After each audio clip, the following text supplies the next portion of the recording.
लगातार हम आपके सामने खबरें प्रस्तुत कर रहे हैं कि कैसे एक समुदाय के द्वारा सरकार के द्वारा घोषित लॉकडाउन का उल्लंघन बड़े पैमाने पर हो रहा है।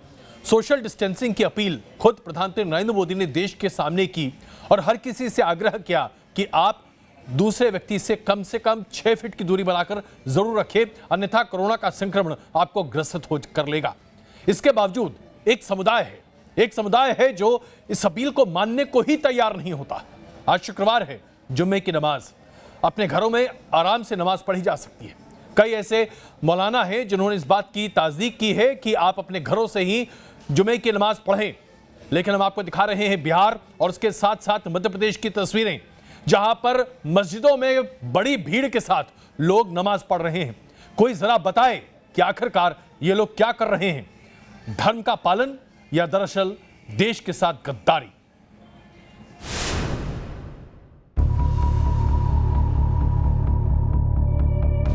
ये वो भीड़ है जो नमाज पढ़ने के लिए मस्जिद में जमा हुई।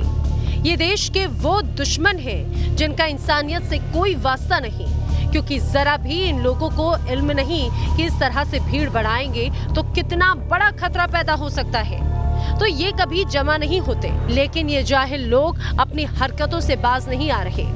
ये तस्वीरें बिहार के नालंदा से सामने आई। यहाँ इमादपुर इलाके में लोगों की भीड़ नमाज पढ़ने के लिए उमड़ पड़ी। जरा देखिए, एक मैदान में करीब 100 से ज्यादा लोग जमा हैं और नमाज पढ़ने के लिए ये जा रहे हैं। और हैरान करने वाली बात तो ये है कि किसी के भी चेहरे पर मास्क तक नहीं।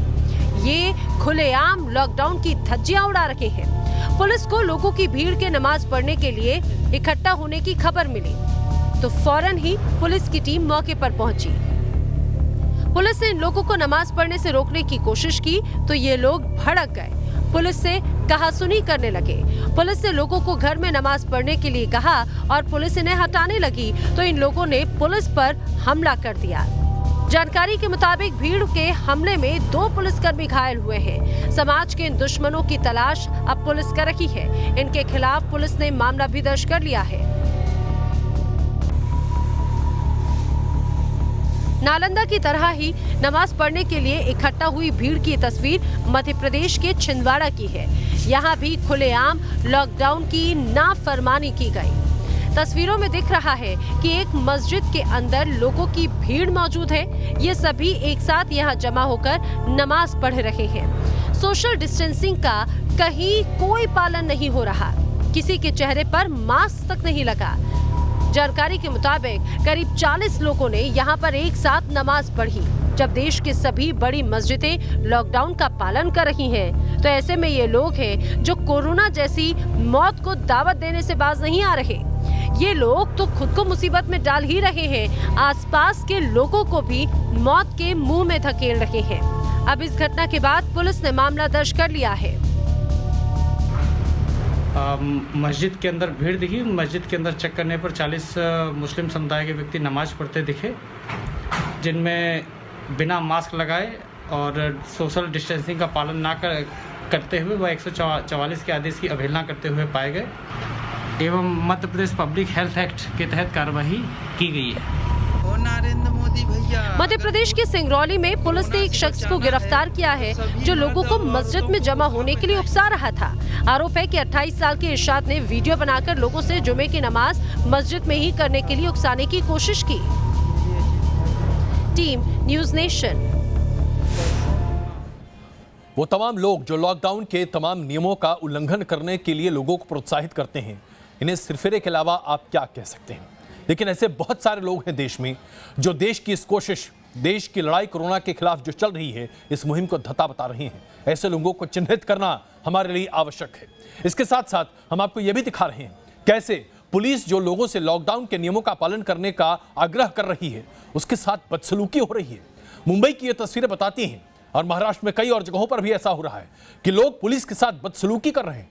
आप कोरोना वॉरियर्स के साथ अगर बदसलूकी करते हैं तो आप देशद्रोह कर रहे हैं, इससे कम कुछ नहीं। ये शर्मनाक तस्वीर मुंबई की है, जहां लोगों को कोरोना से बचाने वाली पुलिस पर ही हमला कर दिया गया। पुलिस लोगों को कोरोना से बचाने के लिए देश भर में मुस्तैद है। अपनी जान की परवाह किए बगैर लोगों को लॉकडाउन का पालन करने के लिए जागरूक कर रही है। लेकिन कुछ लोग इन कोरोना वॉरियर्स को ही निशाना बना रहे हैं। तस्वीर मुंबई के पी डिमेलो रोड की है, जहां पुलिस चेकिंग कर रही थी।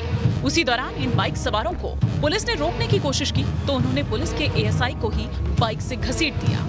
सीसीटीवी में कैद इन तस्वीरों में साफ दिख रहा है कि एएसआई बाइक के पीछे लटके हुए हैं और आरोपी बाइक को सड़क पर दौड़ा रखे हैं। करीब 50 मीटर तक इन हमलावरों ने एएसआई को बाइक से घसीटा। जब बाइक का संतुलन बिगड़ गया तो पुलिस ने इन्हें गिरफ्तार कर लिया। जिस महाराष्ट्र में कोरोना कहर बरपा रहा है, वहां लोग अब भी इतनी लापरवाही कैसे बरत रहे हैं कि सोशल डिस्टेंसिंग की धज्जियां उड़ाते नजर आ रहे हैं। ये तस्वीर मुंबई के भाईखला सब्जी मंडी की है। यहाँ हजारों की संख्या में लोग जमा हुए। लोगों की भीड़ जस की तस बनी हुई है। ऐसे में पुलिस को कतार लगवानी पड़ी। अब जरा सोचिए, अगर इसमें से एक भी कोरोना संक्रमित हुआ तो हालात कितने भयावह हो सकते हैं। पुलिस और डॉक्टर्स लोगों को खतरे के बारे में आगाह कर रहे हैं। दिन रात अपने फर्ज की खातिर इतने बड़े खतरे के बीच भी डटे हुए हैं। लेकिन कुछ लोग इन कोरोना वॉरियर्स को ही टारगेट कर रहे हैं। राजस्थान के अजमेर में कुछ लोगों ने मेडिकल टीम के साथ बदसलूकी की। डॉक्टर और नर्स की टीम लोगों की जांच के लिए गई थी, लेकिन इन लोगों ने न सिर्फ जांच करवाने से इनकार कर दिया, बल्कि उनके साथ बुरा बर्ताव भी किया। इस मामले में पुलिस ने 7 लोगों को गिरफ्तार किया है। जो नर्सिंग कर्मी जो भी स्टाफ जा रहा है वो सर्वे के लिए जा रहा है, तो उससे कोई बहसबाजी एक बार हुई थी। समझाइश की गई, समझाने से नहीं माने, शाम को फिर गए थे। तो उसके बाद उन्होंने आसपास के लोगों को इकट्ठा कर लिया और गाली गलौज, आज्ञा नहीं मानना, कई चीज़ें हुई हैं। ऐसे लोगों के बर्ताव से कोरोना का खतरा और बढ़ रहा है। बावजूद इसके ये लोग समझने को तैयार नहीं। अमेरिका जैसा सुपर पावर इससे बेहाल है। पूरा यूरोप और सऊदी अरब भी त्राहिमाम कर रहा है। अगर अभी भी ऐसे लोग नहीं माने तो ऐसे लोग ही देश के सबसे बड़े गुनहगार साबित होंगे। Team news nation. निजामुद्दीन के मरकज में तबलीगी जमात की बैठक में हर देश के लोग शामिल होते दिखाई दिए। इनमें नेपाल के भी कई ऐसे मुसलमान हैं जो तबलीगी जमात की इस बैठक में शामिल हुए थे। अब इन जमातियों को जो नेपाल में रहते हैं, इन्हें पाकिस्तान हथियार के तौर पर हिंदुस्तान के खिलाफ इस्तेमाल करना चाह रहा है। ऐसी खबरें आ रही हैं बिहार से, जहां माना जा रहा है कि 50 से 60 ऐसे जमातियों को हिंदुस्तान भेजने की कोशिश की जा रही है नेपाल से, जो कोरोना ग्रसित हैं। पाकिस्तान अब कोरोना को हथियार के तौर पर हिंदुस्तान के खिलाफ इस्तेमाल कर रहा है।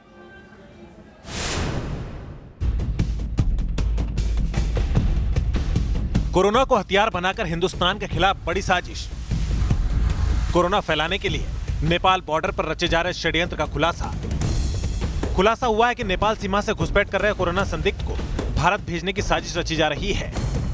कोरोना संदिग्ध मुसलमानों को भारत भेजने का प्लान बनाया जा रहा है। क्या भारत में कोरोना संदिग्ध लोगों को नेपाल के जरिए पहुंचाने की हो रही है कोशिश? दरअसल इस बात का खुलासा उस खत से हुआ है जो एसएसबी बटालियन के कमांडेंट ने लिखा है और अलर्ट पर किया है बिहार के सीमावर्ती जिलों के डीएम और एसपी को। इसके लिए साजिश रची गई है। 5 से 6 पाकिस्तानी नेशनल भी उसके साथ हैं और इन लोगों को नेपाल के करीब ही, मतलब सीमावर्ती इलाके में खैरवा एक जगह है जहां पर मस्जिदों में छुपा कर रखा गया है। इस काम को नेपाल में रहने वाला जालिम मुखिया अंजाम देने में लगा है। साजिशकर्ता जालिम मुखिया नेपाल से भारत में अवैध हथियारों की सप्लाई करता है, लेकिन अब वो भारत में कोरोना फैलाने के प्लान पर काम कर रहा है। संभावना पर हमने सीमावर्ती जिलों की पुलिस को अलर्ट किया है। एसएसबी को भी कहा है चौकसी रखें और पूरा प्रयास होगा कि ऐसा कोई व्यक्ति नहीं घुसे। गृह मंत्रालय भारत सरकार को भी बता दिया गया है। सभी का प्रयास होगा कि ऐसी घटना ना हो। साजिश की भी जांच की जाएगी, किसी भी साजिश को सफल नहीं होने दिया जाएगा। इस खतरे को देखते हुए एसएसबी ने बिहार के सीमावर्ती जिलों को अलर्ट कर दिया है। सारे डीएम और एसपी को चिट्ठी भेजकर खतरे के बारे में आगाह किया गया है और नेपाल बॉर्डर पर चौकसी बढ़ा दी गई है ताकि साजिश को नाकाम किया जा सके। तमाम बॉर्डर सील हैं, बाहर अंतर्राज्यीय जो सीमाएं हैं वो भी सील हैं और बिहार अंदर से भी पूरी तरह से सील है। कहीं से कोई कहीं नहीं जा सकता, एक जिले से दूसरे जिले भी नहीं जा सकता। कोरोना विकराल हो रहा है, जिससे न सिर्फ निपटना है बल्कि ऐसी ताकतों के षड्यंत्र को भी नाकाम करना बड़ी चुनौती है। पटना से रजनीश सिन्हा के साथ टीम न्यूज नेशन। तमाम दुश्वारियों को झेलते हुए भी आज चिकित्साकर्मी बड़े पैमाने पर कोरोना वॉरियर्स के तौर पर हमारी मदद के लिए आगे आ रहे हैं और इसकी वजह से बहुत बड़े पैमाने पर संक्रमण की घटनाएं भी डॉक्टर्स और चिकित्साकर्मियों के बीच निकल कर आ रही है। अब तक 200 चिकित्साकर्मी और डॉक्टर्स में कोरोना का संक्रमण पाया जा चुका है। एक बड़ी समस्या खड़ी हो रही है इसलिए भी क्योंकि सुरक्षा के उपकरण डॉक्टरों के लिए नहीं है। इन कोरोना वॉरियर्स के लिए सरकार को भी आने हो आगा और हम सबों को भी आगे आना चाहिए।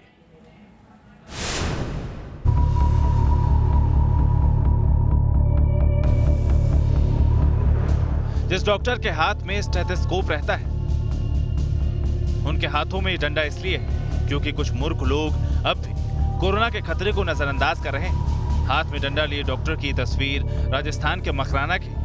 कोरोना संक्रमण से लोगों को बचाने के लिए यहाँ डॉक्टर को स्टेथोस्कोप छोड़कर हाथों में डंडा उठाना पड़ा। दरअसल इलाके में बाहर से आए 38 युवकों को होम क्वारंटाइन रखा गया है। मेडिकल टीम इन युवकों की जांच के लिए पहुंची। जैसे ही टीम जांच करने लगे तो ये लोग घर से बाहर निकल आए। ये देखकर डॉक्टर को गुस्सा आ गया। इनका गुस्सा जायज है क्योंकि जिस कोरोना ने पूरी दुनिया को बेहाल कर रखा है उससे जंग लड़ने में डॉक्टरों की टीमें लगी और मरीजों का इलाज करते करते इंदौर में न सिर्फ एक डॉक्टर ने जान गंवा दी बल्कि कई डॉक्टर्स और मेडिकल टीम कोरोना से संक्रमित हो गए। देश में अब तक करीब 200 डॉक्टर्स और नर्स कोरोना पॉजिटिव हो चुके हैं। महाराष्ट्र में मेडिकल टीम के 90 लोग कोरोना संक्रमित हैं, जिनमें 9 डॉक्टर्स और 55 नर्स शामिल हैं। जबकि दिल्ली में करीब 50 स्वास्थ्यकर्मी कोरोना से ग्रसित हैं। वहीं राजस्थान में 22 डॉक्टर और नर्सों में कोरोना पॉजिटिव के आंकड़े सामने आए। उत्तर प्रदेश में 4 डॉक्टर्स कोरोना संक्रमित हो चुके हैं। आंध्र प्रदेश में 2 डॉक्टर और हैदराबाद में एक डॉक्टर दंपति में कोरोना पॉजिटिव का मामला सामने आया। बिहार में 8 स्वास्थ्यकर्मी कोरोना की चपेट में आ गए। हरियाणा के 1 डॉक्टर और 2 नर्स कोरोना संक्रमित पाए गए।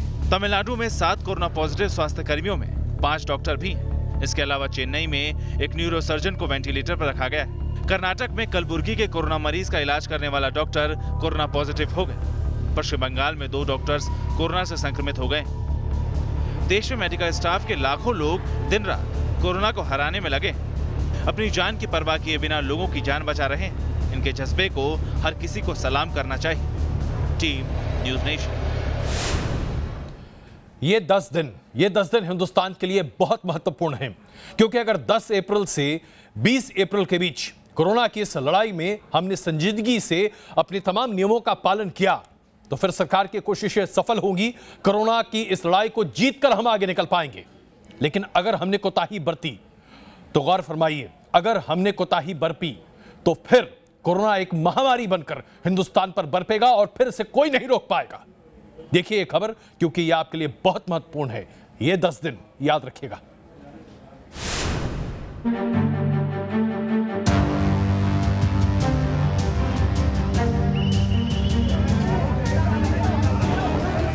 देश में तेजी से कोरोना वायरस अपने पैर जमा रहा है। भारत में कोरोना पीड़ितों की संख्या 6,500 से ऊपर हो चुकी है।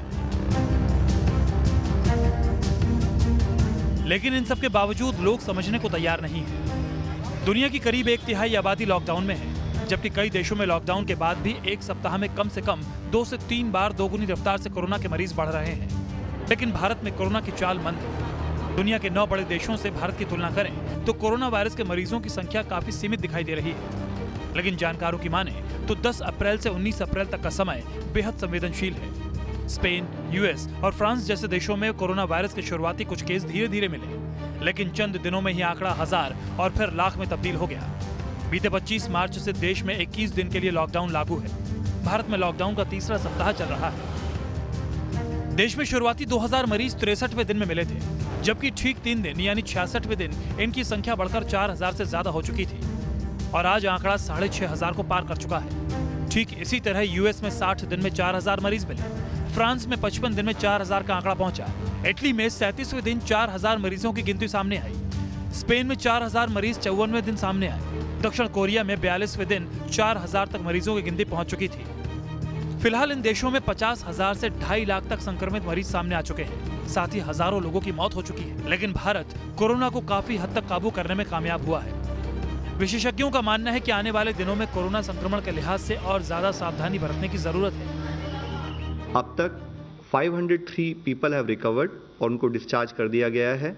कंफर्म केसेस की संख्या देखें तो कल से आज तक में 678 नए केसेस आए हैं, जिससे कि टोटल संख्या 6412 केसेस हो चुकी है। टोटल 199 डेथ रिपोर्ट हुई हैं, जिसमें से कि 33 deaths have been reported in last single day. केंद्रीय स्वास्थ्य मंत्रालय के मुताबिक चीन और ईरान में 8वें और 17वें दिन 4000 मरीज सामने आ चुके थे। भारत में अभी कोरोना संक्रमित मरीजों की संख्या 5700 से पार पहुंची है। लेकिन अगर लॉकडाउन का असर देखें तो दुनिया के 9 बड़े देशों की तुलना में भारत काफी बेहतर हालातों में है। भारत में काफी घनी आबादी होने के बावजूद देश कोरोना की जंग को बेहद मजबूती के साथ लड़ रहा है। Team news nation. कोरोना की इस जंग में इलाज कैसे निकाला जाए, अभी तक कोई वैक्सीन नहीं है, लेकिन अब सरकार ने केरल को यह आदेश दिया है कि केरल में प्लाज्मा थेरेपी का इस्तेमाल किया जा सकता है। प्लाज्मा यानी कि आपके खून का वो हिस्सा जो संक्रमित नहीं होता, जिसमें एंटीबॉडीज होते हैं, और इन एंटीबॉडीज का इस्तेमाल कर इलाज किया जा सकता है। इसके साथ साथ कई और उपाय हैं। 3 उपाय हैं जो हिंदुस्तान के वैज्ञानिकों ने बाहर निकाले हैं और ऐसा लगता है कि ये कारगर उपाय हो सकते हैं कोरोना के युद्ध में। क्या क्या ये 3 उपाय हैं, देखिए।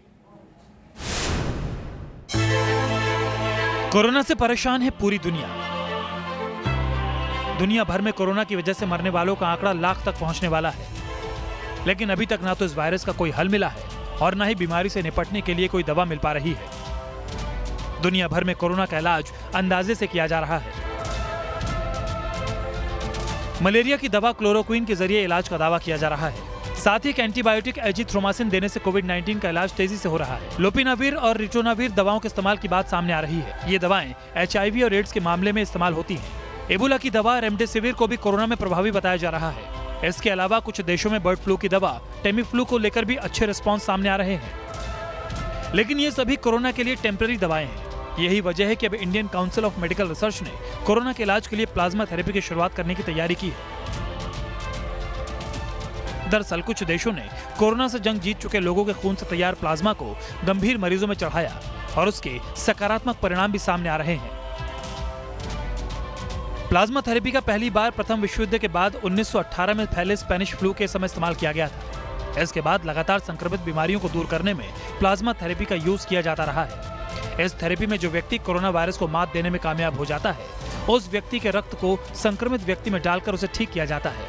इस थेरेपी से 3 से 7 दिन में मरीज ठीक हो जाता है। कई जगह पर ICMR ने जो लैब्स क्रिएट की है उनका शायद उस प्रकार से यूटिलाइजेशन नहीं हो रहा है, इसलिए हम ये भी चाहेंगे कि हमें निश्चित रूप से इसके बारे में कहीं भी अगर कोई ऐसी जानकारी है कि भाई कोई आपको लगता है कि वहाँ पर पेशेंट्स क्यों नहीं पहुँच रहे हैं इत्यादि, तो वो हमें जानकारियाँ जो है ये ICMR को फीडबैक के रूप में आप जरूर दें। कोरोना से जंग जीतने वाले मरीजों का शरीर वायरस के प्रति एंटीबॉडी बन जाता है। ऐसे लोगों के खून से प्लाज्मा निकालकर गंभीर मरीजों को दिया जा रहा है। हालांकि ये प्रक्रिया सिर्फ समान ब्लड ग्रुप वाले मरीजों पर ही अपनाई जाती है। इस थेरेपी में कोरोना संक्रमण से पूरी तरह जंग जीतने वाले शख्स ही खून दे सकता है। साथ ही प्लाज्मा लेने के लिए उन लोगों के खून का इस्तेमाल किया जाता है जिनमें संक्रमण से उबरने के बाद 14 दिन तक दोबारा लक्षण न दिखे हों। कई देशों में इसके बेहतर परिणाम मिले हैं। ये कितना कारगर है, ये टेस्ट लैब माध्यम से ही जाना जाता है और उम्मीद है कि भारत भी इस थेरेपी को जल्द इलाज के लिए इस्तेमाल करने में कामयाब होगा। Team news nation. और आइए अब आपको दिखाते हैं ड्रोन, जिनका आमतौर पर इस्तेमाल किया जाता था बहुत अच्छी फोटोग्राफी करने में या फिर हथियारों के जरिए ड्रोन से तमाम चीजों को तबाह करने में। उसने कैसे कोरोना के संक्रमण से जूझने में हमारी मदद की है। सबसे पहले पुलिस ड्रोन के इस्तेमाल से निगरानी बखूबी रख रही है। लोगों को चेताया जा रहा है क्योंकि उनकी तस्वीरें ड्रोन में आ रही हैं और ड्रोन का इस्तेमाल किया जा रहा है स्प्रे करने के लिए भी, ताकि लोग सुरक्षित रहें। आइए देखते हैं ड्रोन ने कैसे कोरोना में एक योद्धा के तौर पर भूमिका अदा की है।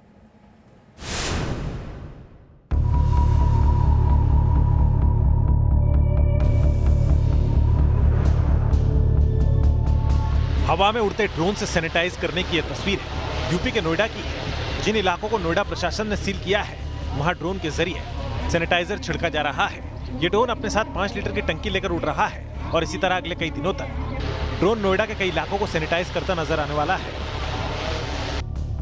देश के कई इलाकों में ड्रोन के जरिए लॉकडाउन का पालन करवाया जा रहा है। ये वीडियो छत्तीसगढ़ के कोरबा से आया है। यहाँ ड्रोन कैमरे के जरिए इलाके में नजर रखी जा रही है। ड्रोन ही नहीं की खास मशीनों से सैनिटाइज करने का मिशन जारी है। ये तस्वीरें गुजरात के अहमदाबाद की है। यहाँ कई इलाकों में खास प्रकार की स्प्रे मशीन से दवाइयां स्प्रे की जा रही है। अहमदाबाद के रास्ते भी स्पाइडर मशीन से साफ किए जा रहे हैं और उन पर दवा डाली जा रही है।